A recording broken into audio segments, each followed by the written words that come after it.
Hello, Internet! Gino, that Pinguino Greco, here again with another episode of Deep Listens, and today we're going to be talking about a story about my uncle, which is a nice indie game from Gone North Games from Sweden. I'm sure we're going to discuss the voice acting in this game because it is very European. And I am joined, as always, by Billy. My uncle is missing, Rothert. I haven't seen my uncle in a long time, but I know exactly where he is. I'm not looking for him. Hello, everybody. Thanks for tuning in. A little bit under the weather today, but I'm trying to make it work. Luckily, Story About My Uncle was a pretty chill game to play, even while you have the sniffles. And we are joined, as always, by Pete. I am your uncle, Busby. I was wondering, there were only like so many characters in the game. I was wondering what the nicknames were going to be this week. What's going on, everybody? I picked this game, so I think it went okay, generally. But facts for this week, I have two yet again. I'm far too generous with you people. You get a gold star. But they're Pelican facts. All right, so I'm going to start with a lovely Pelican limerick, just because I came across this and it sparked my interest. You ready? This will be the only poetry I think we get on this podcast this episode. Yeah, at least until we start reading like weird Final Fantasy fan fiction poetry, because the community endurance run is coming around. Here it is, right? A wonderful bird is the pelican. His bill will hold more than his belly can. He can take in his beak food enough for a week, but I'm damned if I see how the hell he can. My life is enriched for hearing that poem. Yep, that was a sweet Pelican limerick. Now an additional Pelican fact. Snaps. So, in medieval Europe, there was this idea that, like, pelican mothers, when food was scarce, they would pierce their own breast to feed the blood to their kids. Right, her chicks, I guess I should say. How could they even reach? Completely false. Doesn't happen at all. But because of that, the pelican actually became a symbol for the passion of Jesus Christ, such that Thomas Aquinas, in one of his hymns, ended it with, this is the penultimate verse, describes Christ as, quote, a loving divine pelican, able to provide nourishment from his breast. So I think, regardless of what your religious affiliations may or may not be, I think this is a inclusive, non-denominational podcast. But even so, I think it's pretty interesting that in medieval Europe, pelicans were used as a symbol for Jesus. Though, to be fair, in medieval Europe, what wasn't a symbol for Jesus? That's a great point, too. Fair point. Lion. How a lion somehow was Christ-like. I mean, they're very grand, but... Yeah, they're cool. Sheep. I like lions. I like, sheep, lambs, all kinds of stuff. All set. Robins. Why not? Yeah, pelicans too, though. And I've got a Pelican fact if we're going to be talking about that. Sure, lay it on. First bro. Pelican fact, Anthony Davis doing very well. Yes, he is putting on for his city lately. Second, Pierre the Pelican, the mascot for the New Orleans Pelicans. If you are not an NBA fan, you should look up Pierre the Pelican before and after pictures. Because Pierre the Pelican, his original design had a blood red beak. Terrifying. That was like sharp. It looked like it could hurt someone. Not like a pelican. It looked like sharp and protruding. Yeah, it's like a weird open mouth sort of thing. It was very strange. Yeah, and blood red. Yeah. And there's a great GIF that you can find of Pierre trying to like high five a fan, a little small child. And when the child looked at Pierre, he recoiled in terror. Yeah, as he should. I would have done the same. When that happened, Pierre had to have a little operation, and now Pierre the Pelican has a delightful, goofy, cartoony bill, as a pelican should. If you pictured a cartoon pelican, that's what he looks like now. Yes. Yeah. Now he looks correct, but thankfully his original design, which they wanted to be fierce and intimidating, nailed it. Well, horrifying. They nailed horrifying. Yeah, no, it's definitely horrifying. You can find great pictures like Pierre the Pelican edited into movies such as It. You can see him in the gutter in It. You can see him bursting out of a Space Marine's chest in Alien. Whatever you need that's horrifying, Pierre the Pelican can be found. You can find two Pierre the Pelicans in The Shining. What, like for the twins? Yeah, for the twins, both have Pierre the Pelican's face. Yeah, so check that out. The 3 Pelican facts today. We are too generous. We try. We're a podcast that cares. We give and give. We give and give. And speaking of giving and giving, we've got some feedback, but it's mostly compliments. Well, so I good. don't know if I need to read that. We got a compliment from JD from the comments saying thank you for the podcast. But if you want to send a question or some sort of feedback, you can do so at deeplistenspod, deeplistens.libsyn.com. We have comment sections there. And deeplistenspodcast@gmail.com. Or you can just send me a tweet at thatpinguino on Twitter. Do all 3, 4. Do all those. Yeah, you can do all those things. Oh, actually, we do have Jeff Rude just wanted to call out Pete that you were an MVP. That your commentary is always much appreciated because Thank you. You bring some research to this dang show. Let me just Somebody has to. It's incidental. Yeah, friend of the pod, Jeff Rude says, God bless and keep Pete, who is absolutely stellar in every single one of these deep dives. And he was doing that in response to the Saints Row the Third episode. So, thanks, Jeff. I'll continue to try to bring in Marxist criticism whenever I can. Yep, Marxist criticism in a deeply, deeply stupid game. And from that comes a not stupid game, but maybe a little thin game. A story about my uncle. That's fair. Billy, set us up. What are we talking about here? Sure. So what we get here is a pretty simple narrative beginning. There is a father who is putting his daughter to bed. She says, "Hey, Dad, tell me a story." And Dad says, "Well, sure, just one, and I know just the right one. I'll tell you a story about my uncle." Title screen, woo, Boom. Well, the story begins with Dad recalling a childhood day where he was staying at his uncle's place, and he gets up in the middle of the night and walks through the cabin. It's late after 9:30, past a kid's bedtime. I know because I checked the clock. And you walk through Good his... work, Billy. I know, I'm really detail-oriented here. There's also a Game Boy on the shelf that also played a story about my uncle on the title screen. They had multiple Game Boys, and every time I found one, I was like, is this one also playing a story about my uncle? But then, yeah, it was. It was. And also, it seemed dangerous to try to see all of them.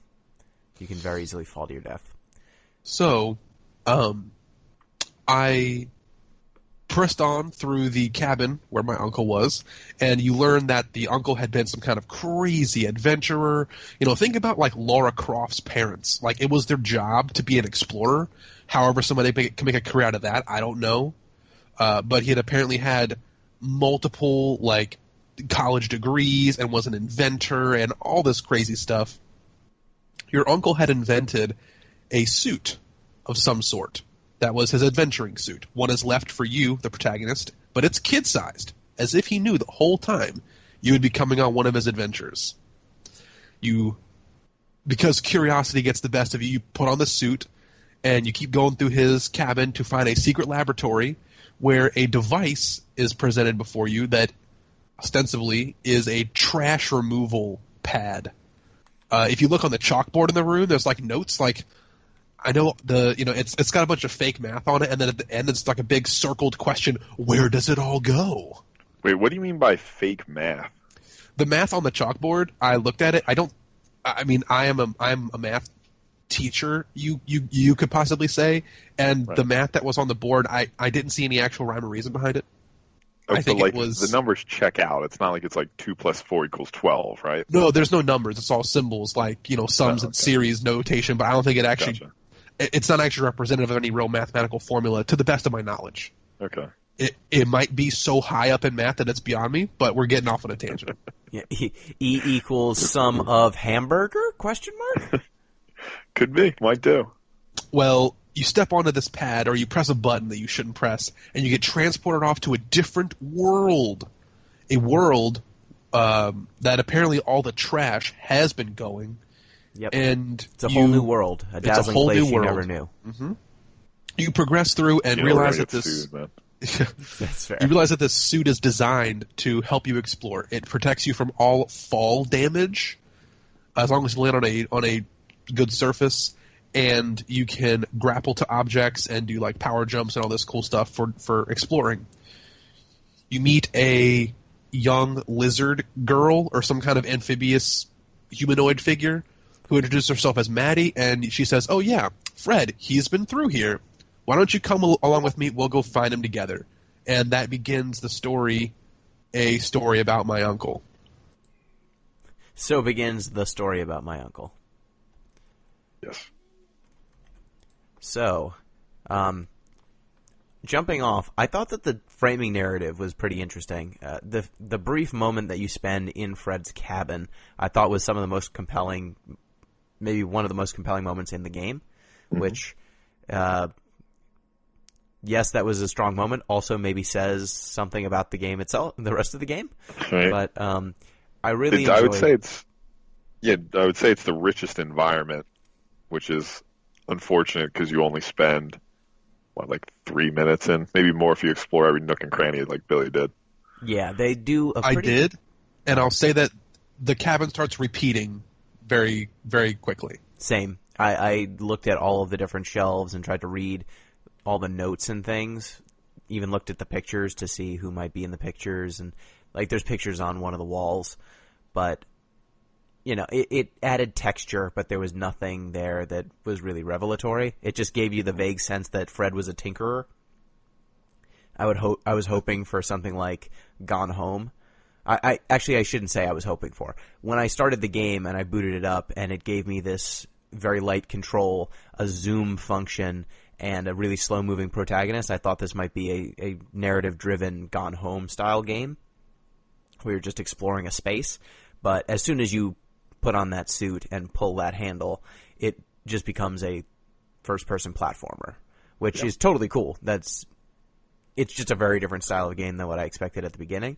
But for those brief moments when you're in the cabin, I think they do some nice world building with the different things that are strewn across Fred's house, like his Game Boy that is playing a story about my uncle, some of his notes, some of the pictures, and some of the letters and things that were written back and forth. Like there's, I think, a note from Fred's mom in there. There's a picture of Fred with I suppose his friends. And I thought that all those little things made the house feel lived in. Even down to the note. I think there's a note on the front door that says, like, be back later. Or be careful. I thought that it was nice to see. They managed to really make the place feel like it had just been abandoned. Or, you know, someone was living there until like it was a few freshly lived before. in. Yeah. Yeah. That's the best way to put it.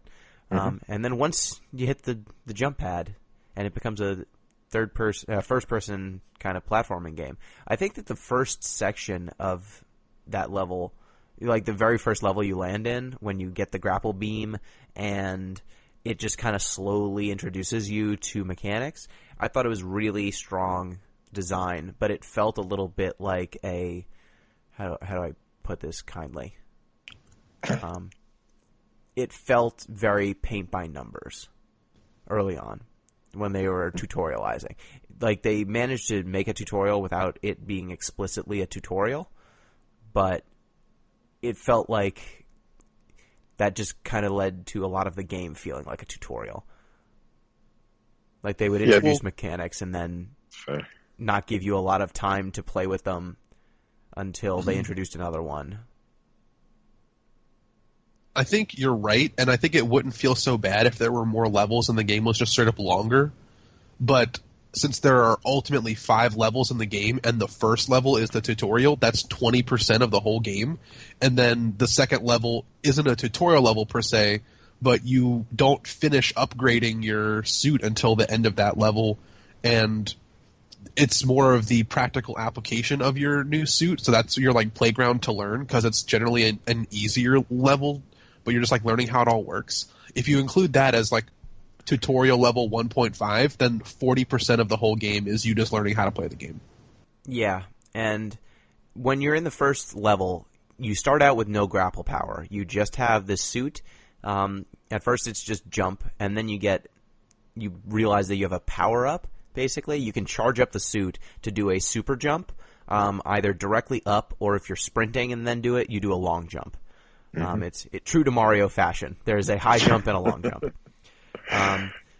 But at first, most of the platforming is just a matter of, there's something above me, I should use the super jump, and just managing, like, charging your jump and then having some light air control. And, like, the most complicated it gets is, like, do a charge jump, charge while you're in the air, and then when you hit the ground, jump again, fire off a charge jump again. And that I thought was interesting platforming, was pretty simple. Then they give you the grapple beam pretty soon after that, and they start asking you to, charge, then grapple, then land. And you'll start stringing a couple of those along. Then they give you a second grapple. And by second grapple, I mean you get 2 shots before you have to touch the ground again. And I thought they let you play around with 2 grapples for a pretty long time. I thought that was some of the strongest platforming in the game because at that point you don't have a ton of options, but there's enough options for there to be play. I started really experimenting with, like, hey, how can I get to that place? This is definitely – the game does a good job all throughout the world. You kind of land in this area where there's trash and stuff, and you can see that Fred had been there before. But once you land, there are just these kind of glyphs or runes that are left behind by Fred's grapple beam, and that kind of gives you an idea about where to go. It certainly doesn't tell you the solution, but it can just generally point you in the right direction. I never felt like I had my hand held through the game. I mean, I think it does explicitly give you the solution, if you want to. Now, if all you do the entire game is match Fred's grapples, you will get through 90% of the game. Yeah, I guess you're right. Maybe I just noticed, like maybe I just saw them and chose to do different things as I wanted to. Yeah, there's a chance to build your own combos per se, but like it's not an exploratory game so much as more like a fast twitch sort of rhythm almost. Yeah, and I found for me, I would try over and over again generally to bypass some of Fred's jumps.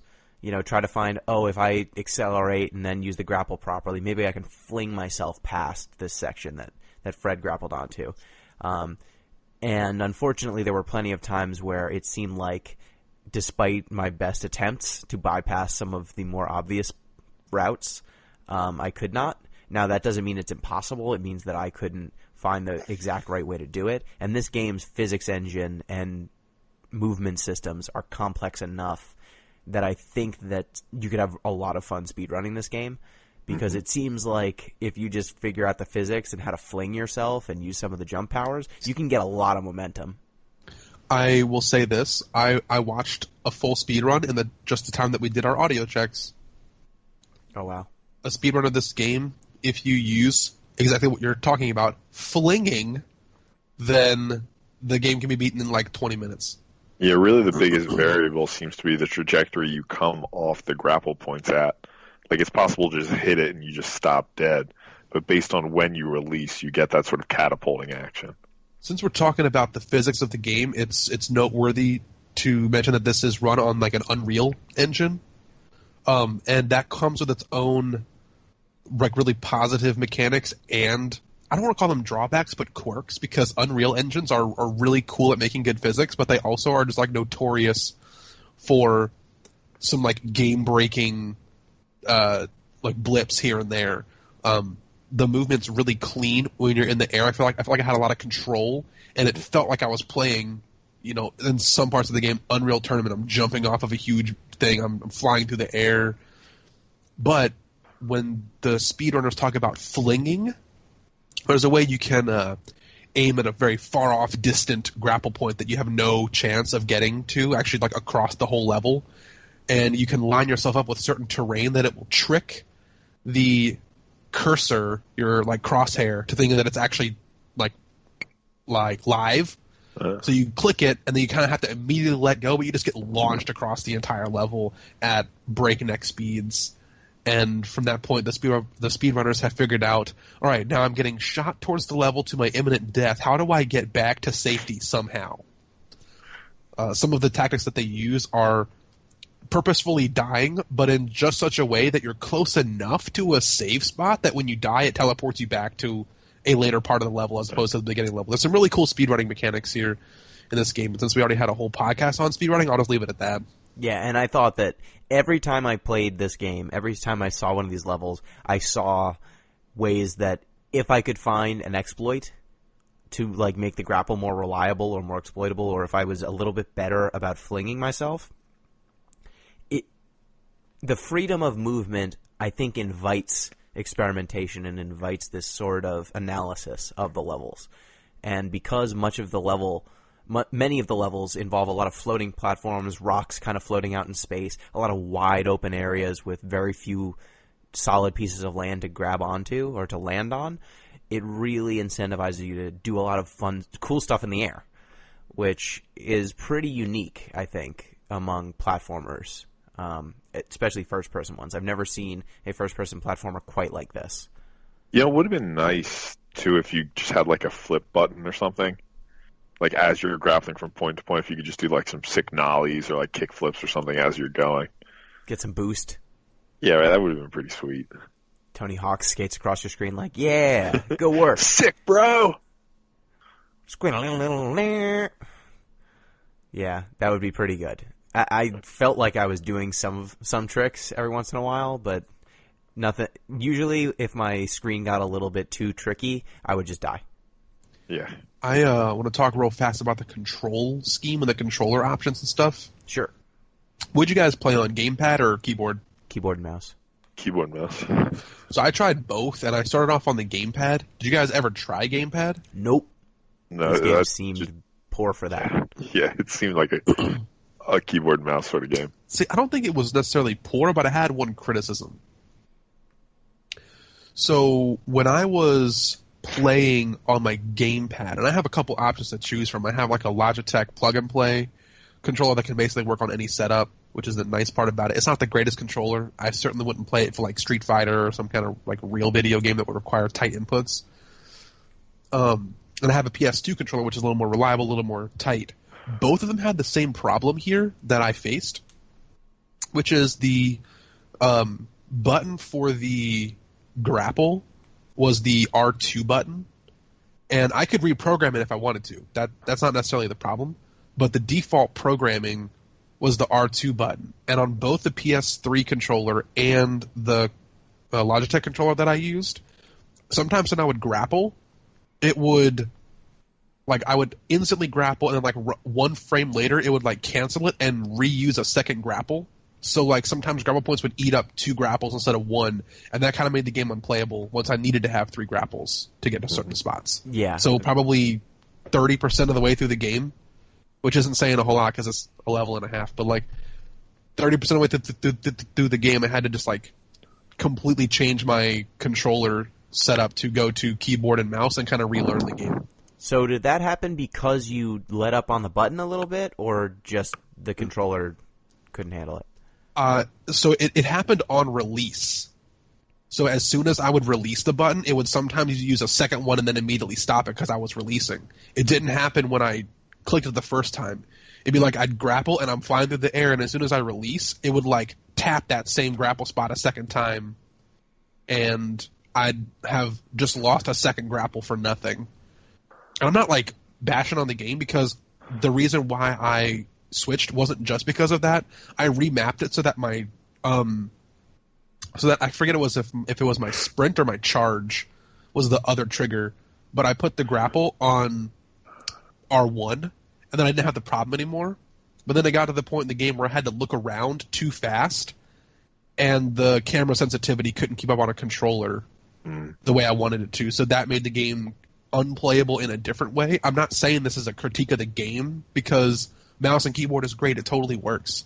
But for gamepad players, they're going to start off, if they start off like me, rough on the gamepad, and then probably have to switch at some point. Totally different note, I really appreciate that there was a quick reset button. That made a lot of the play like really nice, because I could just tap a button to reload if I knew that I messed up, instead of having to wait like 5 seconds to watch myself fall to my death. Yeah, and I can echo the grappling thing. Even with the mouse, I would often, because it's a little finicky about when you're in range of grappling versus not. Like, because you're there's a bunch of momentum happening. Sometimes you're kind of moving in a parabolic arc.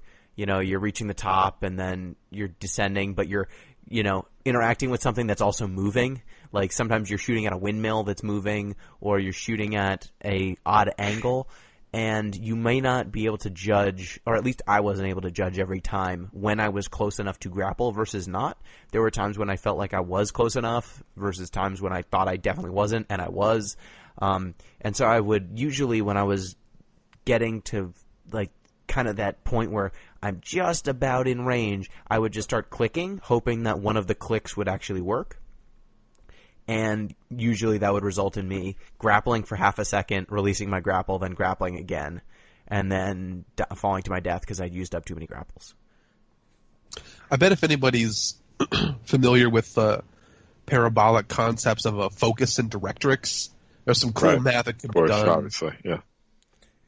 There's some cool math that could be done about maybe where this game needs to be a little more lenient.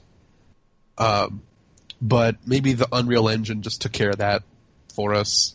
I don't know. But I think that the mechanics, when it was just power jumping and grappling, and you eventually get a third grapple, I think all of those mechanics are really solid, and it made navigating the locations pretty interesting. Pretty shortly after you get your second grapple, you find a village full of frog salamander people. You can find I think it's eggs or something. Yeah. You can find a story about eggs where the dad tells his daughter that one time he found eggs with Uncle Fred, and Uncle Fred's like, these are frog eggs, and then he took them home, and they were mosquitoes, oh no. No! But then he found another set of eggs, and he was like, these are very special eggs, son. Don't touch them. And then foreshadowing. Yeah, and the uncle just launched them into space. Like, yeah, don't touch these eggs. I'm going to fire them in my space cannon. And I guess these salamander, either he bred some sort of salamander people, or shooting them into these salamander eggs into space made salamander people. It's unclear how savvy Uncle Fred is and what his area of expertise is. He seems to be like, generic science man. He's got lots of degrees and stuff. Is he like a tinkerer, or is he, he's playing God? I feel like he's whatever the Simic were in Magic the Gathering. Yeah, he's kind of that, but he's also... I feel my best analogy is he's Willy Wonka. Like, he's making chocolate, but he's also got these gigantic machines that he seems to have constructed, and he also seems to have enslaved an entire race of people. I wouldn't say enslaved. He just sort of created them and set them off on their own development. And there was some decent, maybe the game missed an opportunity here to have some cultural narrative, but there was a little bit. Barely scratched the surface. We'll get to it. I'm saying Willy Wonka. Yeah. Found and enslaved a whole... Willy Wonka is a good comparison, too, because, Willy Wonka invents all this sort of world-changing technology and then just uses it to make chocolate.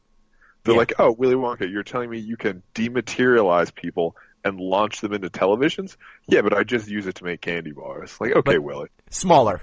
Not just make candy bars, to make them smaller. I make big... It turns out if you make big candy and then make it small with my weird teleportation device, it tastes better because it concentrates the chocolate. Big flavor, small bar. And, the uncle's the same way, right? I invented this way to make interstellar space travel. Let's launch salamander eggs and just, stop there. Yeah, even the grapple cannon. I have anti-gravity technology. Yep. Grappling hook. And it was unclear to me how much of that world... Now, maybe this was just the implication of the world, because the game didn't seem to really explain it. It was unclear how much of the world that you landed in was stuff that Fred, by using his device, had made, accidentally, versus was this a world that existed before Fred got there? That he's just been launching trash into over time. Can we talk about the trash? Let's talk about the trash. So, in an earlier version of the game, that sort of trash note that Billy described, that was included in your... What is the Uncle Fred or the character Fred? Uncle Fred. Uncle Fred. That was included in Uncle Fred's final speech to you. That was the main subject. It was where does the trash go? Let's find out. And I think this game was weirdly a lot more interesting when they play up the trash angle. Right? Because you have sort of two ideas here. I should have looked up who the guy was. I'll look up the guy in a second. But one's just sort of this slow violence idea. Slow Violence and the Environmentalism of the Poor by Rob Nixon. That's the name of the book. So slow violence is this idea that sort of developed society perpetrates this violence on developing society by shifting out all our environmental catastrophes, the sort of environmental cost of our behaviors of consumerism over there. And it seems like this is like Fred's the ultimate expression. He's launching it as over there as it can possibly be launched. But the interesting part is the sort of resiliency of the community to which he's launching it, who then uses all this refuse to build their homes, cool floating windmills, what have you, right? So I think the trash is actually the most interesting part of this whole story, that without it is basically just like, oh, me and my uncle had an adventure one time. Yeah, and not much going on. Like, you meet these salamander people, and when you meet the salamander people, I think the town that they've made out of the trash and out of basically the things that Fred has taught them is actually pretty interesting. Like, there's a big chalkboard in the center of town where Fred has clearly been trying to teach them stuff. Yeah.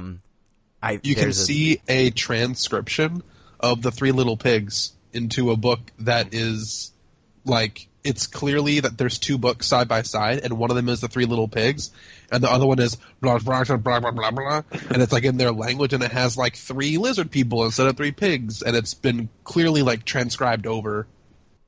Yeah, and there's like a Walter White picture in the center, which I thought was a nice little wink and nod.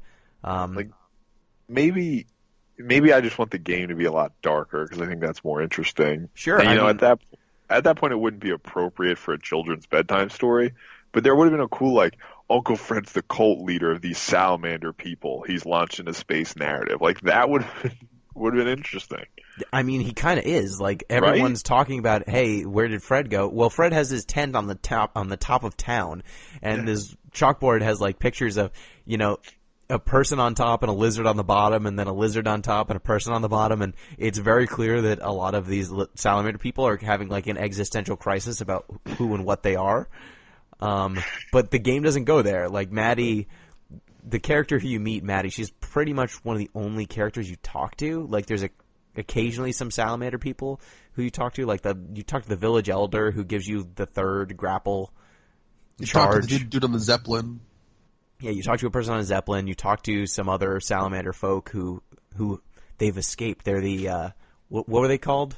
The Strays. Yeah, the Strays. They decided that salamander society underneath Fred was too confining, and so they had to go and create their own salamander society outside of these rules. The game doesn't tell you 100% what happened there. There's 2 stories hinted at by Maddie. One is that they were thrown out for misbehaving, and the other is that they wanted more, so they left of their own volition. And I feel like the latter is probably more likely to be the case that happened, because when we meet those people in what is called Starhaven, I believe, that's the name of that level, we learn that they're pretty happy and they've developed science and technology based on these crystals. That's the weird part, right? So there's this weird sort of like religious fundamentalist sort of stuff going on where, in Trash Society, I don't think it actually has a name. In Trash Mountain. In Trash Mountain, we don't use the crystals. Only Fred can use the crystals. But then, like, with the other people, the Strays go to Starlight, and then they're just building crystals for everybody. It's weird that only Fred can use the crystals in Trash Mountain that he's built. Yeah, and all of the people in Trash Mountain are, like, agrarian. They're growing a few things here and there. They're in a cave. There's no light. They're basically kept... I think the only illumination is a couple of lights that I guess Fred put up. No, they're there's like a bunch of Christmas lights. Plants. There's like... Yeah. It's like Christmas lights. It's real ramshackle. And then once you go get this 3rd grapple, and then you have to go through a section underground with Maddie where she joins you and you carry her on your back. And she'll read you things with the Strays. She just becomes a disembodied voice, like, at that point. Yeah. And I thought it was pretty funny. The narrator says, I needed to watch my head because Maddie was on my back. And I thought, oh no, does this mean if I bang my head on the ceiling, I lose too instead of just falling into pits? No, she deals with it. Yeah, you just careen off of whatever rocks you want to. It's fine. But she'll read some of the strays' language, and I guess there are a couple of sections where you can find things written by the strays that she will not translate for you, and the game implies that if you take the things that she did translate and, write down the equivalent in English and you match them up, then you can figure out what the language is, and then you can go and read these additional things that she won't translate. But this game would have to have more going on for me to want to do that. Yeah. I say, based on the quality of the writing, probably not really worth the effort, honestly. How'd you learn that, Gino? How did I learn that? Because I found a couple of spots that very early on when you first get Maddie, there's a kind of a turn section where, there's a fork in the road. I went to the fork that seemed like it was not the correct way to go. Yeah, you took the road less taken? Yeah, I took the road less traveled. Gotcha. Well, I saw a fork in the road, and I tried going straight, and that didn't work for me. Jay-Z, what the heck? Then I went right, and when you go right, there's just kind of a dead end. Does it have a big blue flower? Big blue flower. You shoot the big blue flower, and it glows. And then if you look at the wall, there's some graffiti written in the strays' language. Yeah, I wondered what it was. And I couldn't read it, and I was like, oh, fine, whatever. And then I went and got Maddie, and the first time she saw that graffiti, she started reading to you in the language. So I was like, oh, this is, it's right before you get Maddie, you see this, then you come back with Maddie, and now she'll read it to me. No, that doesn't happen. So you need to, later on in the game, I took another spot where there seemed to be a fork in the road, and I found a gigantic cube that was covered in the strays' language. And when I clicked on it, the narrator was like, I found a cube. If only Maddie was there to read it to me, but she was not. I wonder if there's some way to learn their language. Maddie did read things to me. I wonder if their language is like ours. Probably. Yes. That'd be great if the answer is just like, no, it's not. Nope. Well, illegible. what if it's like Nordic or something that English readers couldn't translate, which would be totally fine because not everything needs to be in English. Yeah. Let me see. A story. So while you're looking this up, I want to talk about what my favorite part of the game was because it's coming up here. When you do meet the new people, the strays in their homeland, that part of the world, which is level 4, we kind of skipped over what level 3 was, but level 4, that's my favorite part of the world. You get the rocket boots in that world, and that's when I started to play the most. And I think that's the best part of the game. And the last, fun part of the game, this game builds upon, a kind of model. You have 5 levels. Level 1 is tutorial level. Level 2 is where you kind of practice the actual mechanics you've been given in a real scenario. Level 3 is moderately hard, not that hard, but it throws that worm thing at you, and that makes me think that there actually was people here before Fred and the Salamanders came along, so that's a point kind of back towards what Gino said earlier, that weird eyeball monster. Yeah, that thing sucks. And then level 4, I actually never found out what happens if you move, because I never moved. Shoots you. He yells at you and it throws you backwards. Yeah. Cool. Well, level 4 was where I thought the coolest level design was, and I had the most fun there. And then they said, oh wait, this game has to be a little bit hard, so they made level 5, which was the ice cave. And that was... What's up? I was, say your thought, and then I have a thought on the ice cave. So, I enjoyed the game the most when I was in level 4, and then as soon as I got to the ice cave, I sort of knew immediately, oh, this is the part of the game where they say we're going to make it as difficult as we can make it while still being solvable and fun. Yeah. Section 4, once you get the rocket boots, it turns out that the people in Starhaven figured out rocket technology, and that gives you a third jump, basically.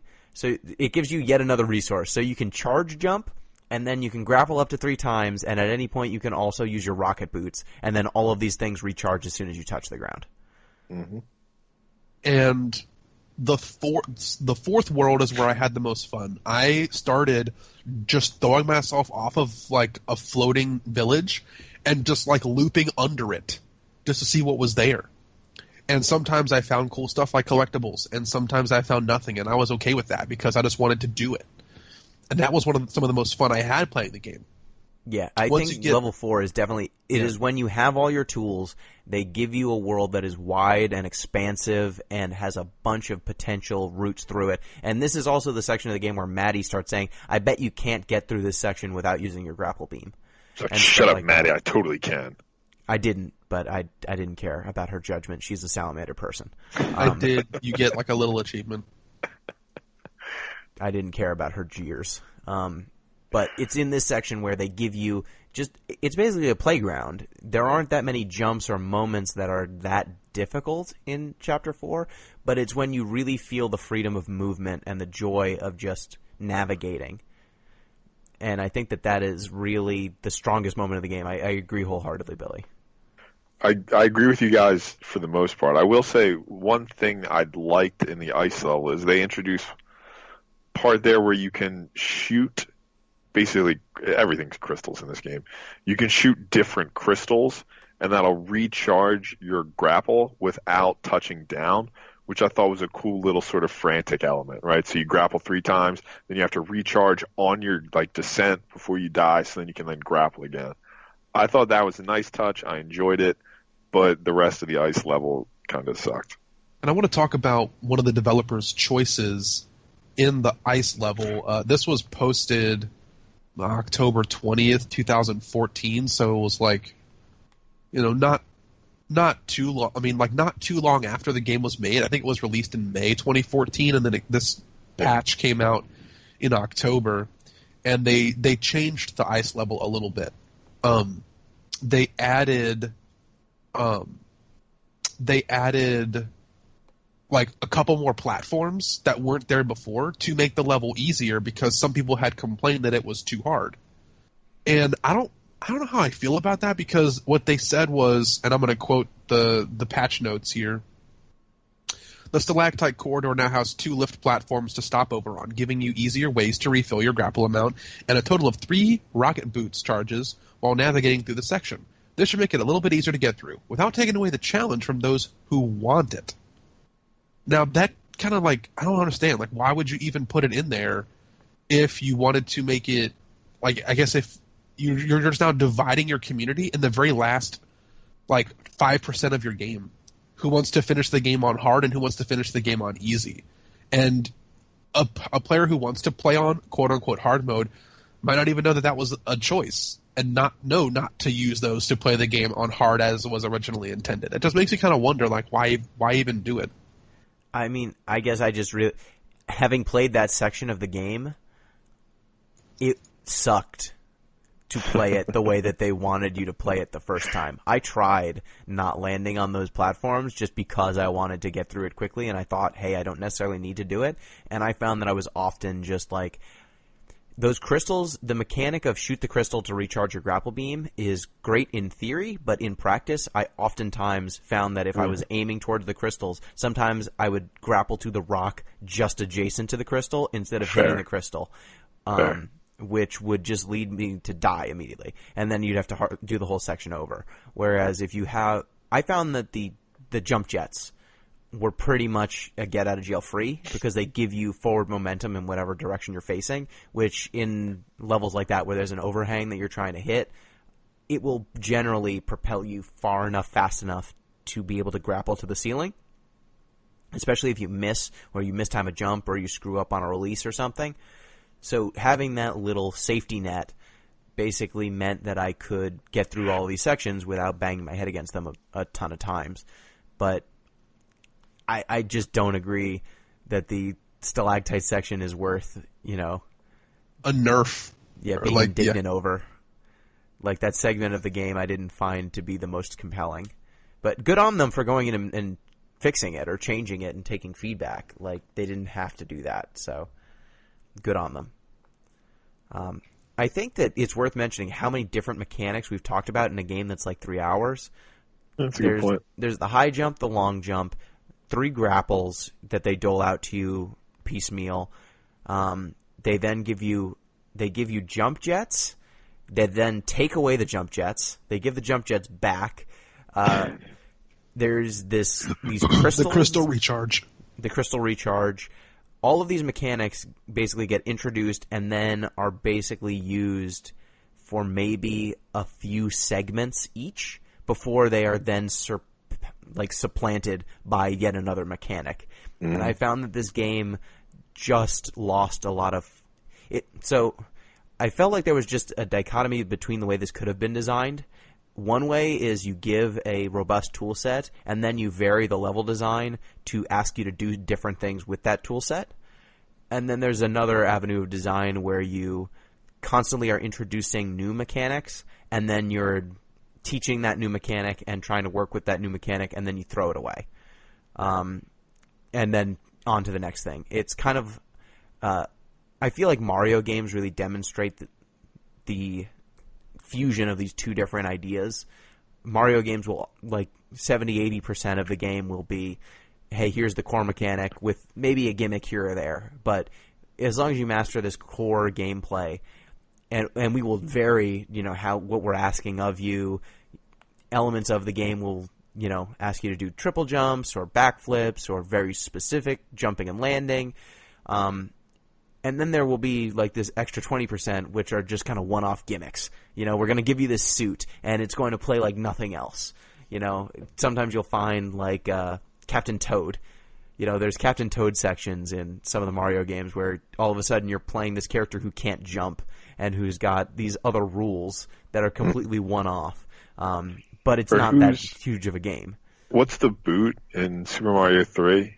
World 3? Karibo's shoe. Karibo's shoe. Yeah, that's it. Yeah. Literally in a single level, do you get to use this guy's shoe? Yep. Karibo's shoe. There are all these little one-off mechanics in Mario games that I think are really interesting when you see them. They don't overstay their welcome, and, there's not a lot of depth to the mechanic, so it's better that they don't show it that much. But this game, it treats its core mechanics as one-offs, effectively, because for so much of it, they are giving you a new mechanic, explicitly forcing you to use it, which is good. That's good design to teach the player how to use the mechanics. But then by adding this new mechanic almost immediately afterwards that invalidates or alters the tool set you had before, I feel like they never get to the point where you're really playing around with mastery. I feel like level 4 is the closest that you get to it, but by the time level 5 rolls around, they've introduced 2 different new mechanics that change your tool set and completely change what they're asking of you. So I just wish that this game had doled out some of its tools. If it just gave me 3 grapples, the charge, and the jump jets earlier, or there was more game afterwards with some different environment types, because much of this game is, hey, I'm shooting at floating rocks. Yeah. I might be shooting at floating rocks in a cave or shooting out floating rocks in an ice cave, which is different than a cave. You're really not playing around with that much different design space, Now, one small counter to this, Gino, but I think you still have a solid point to make. I agree that when you play the main story, everything you're saying is true. You get a little bit of this question mark, do you have mastery, when you're trying to find all the collectibles. And as the grind father, I found quite a lot. I've been a little sick, so I didn't get to get all of them. But I was able to find... You're right. There were some that required a level of mastery like you're looking for. I'll give one example. So when you first get to the village, the Trash Mountain Village, there is a collectible. And the collectibles, we didn't tell people what they actually were, but they're these little, I guess, what look like seismographs or some kind of, readout machine that's, printing out a little ticket of data with scribbled lines on it. And you, whatever you find when you walk up to it, and you just pull off the most recent ticket and you shut the machine off so it's gone. You can find them by listening for what sounds like little Morse code beeps and boops around the level.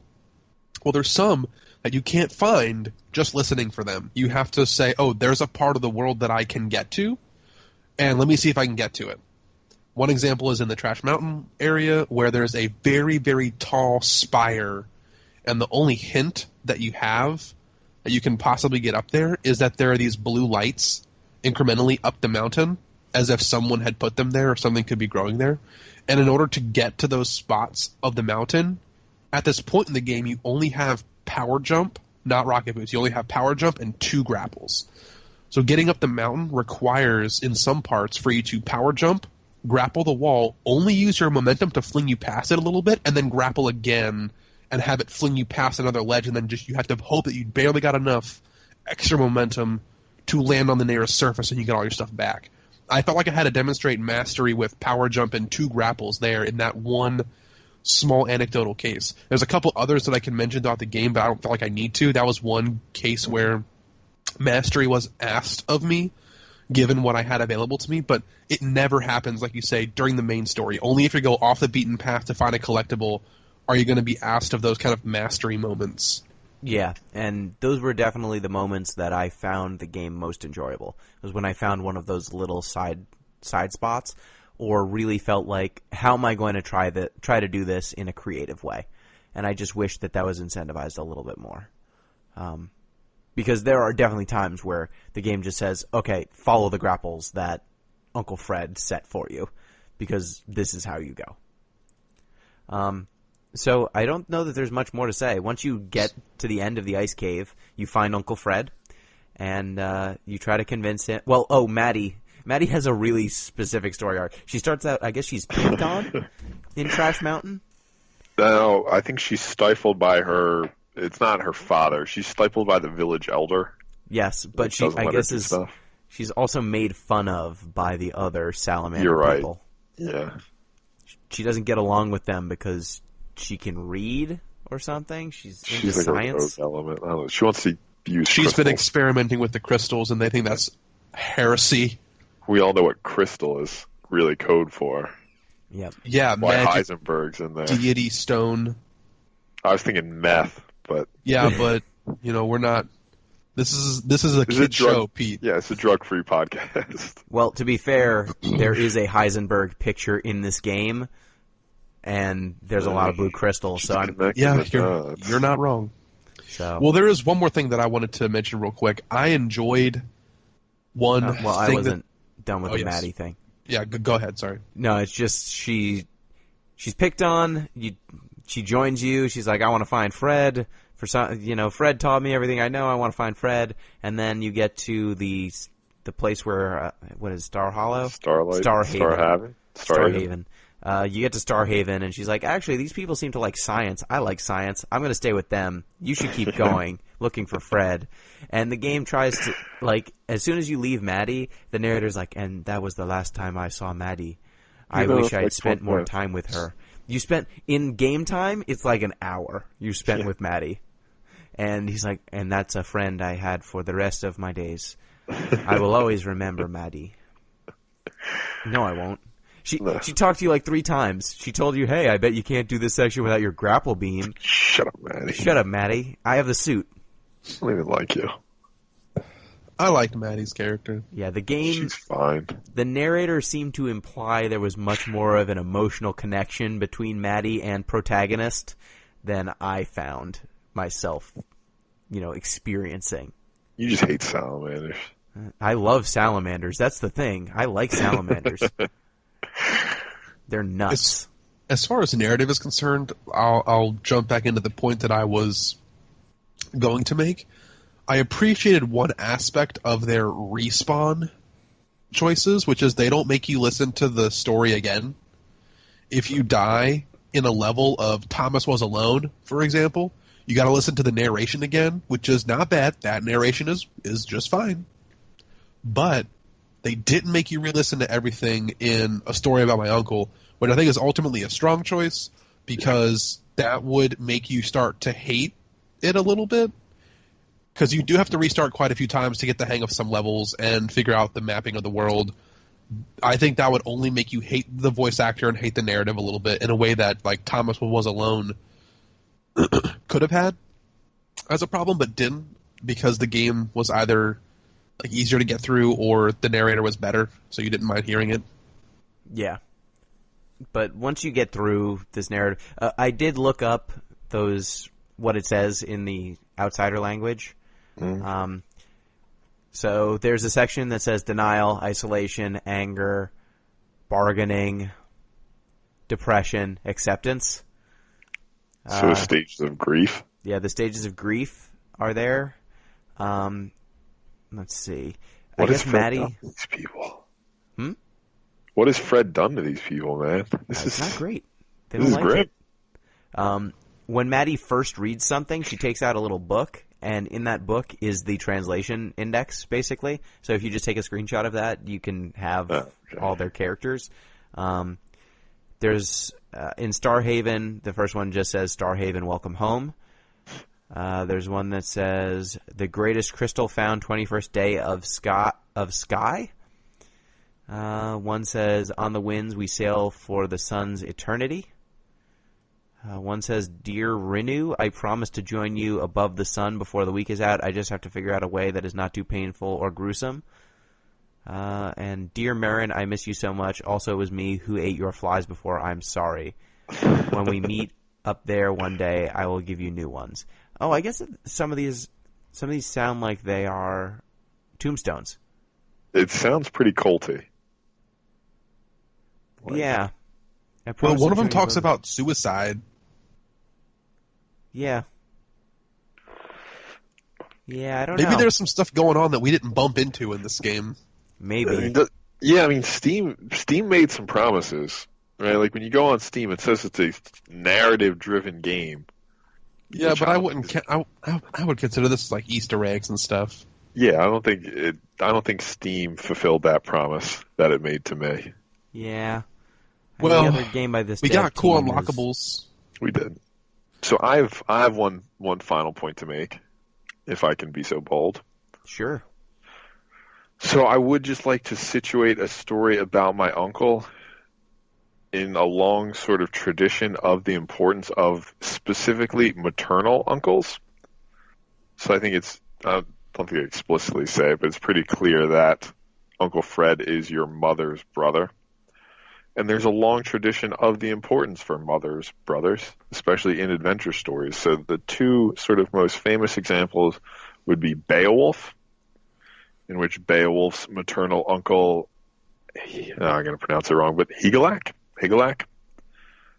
really makes some claims on Beowulf. That's really sort of what drives a lot of the story. And the other one is the King Arthur legend, specifically from Mort Darthur, which is, sort of where we get most of the Arthurian legend from.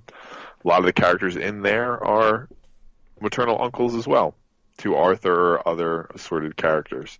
Oh, wow. So there's a lengthy tradition, especially in adventure stories, ballads, those sorts of things, of maternal uncles. And if you'd like to learn more, this information comes from a book, Uncle and Nephew in the Old French Chanson de Guest, A Study in the Survival of Matriarchy by William Farnsworth.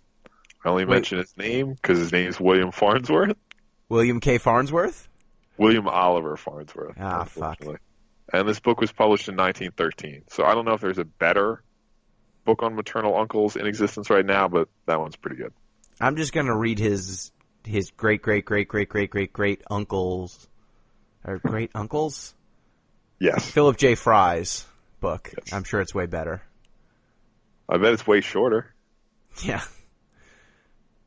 Well, I don't know where it sits in that legacy, where this game sits in that legacy, because Uncle Fred, when you finally meet him, he's just like, I'm so proud of you. Yeah. Let us go back home. And then do you show him the crystal or something? Or you tell him about Maddie? And he's like, I would like to see Maddie again. I think I'll stay here. I don't think this pad will work more than one time anyway. And then he shoots you into the back home. And then you never see him again. And the narrator actually says, referring to his daughter and fatherhood, it was time to start my greatest adventure yet. Which, I mean, little on the nose, if you ask me. Yeah, there are so many plot holes. Like, Fred finds a chasm full of crystals, and he creates another one of these platforms, and how he wasn't able to make yet another one is confusing. Why he never came back.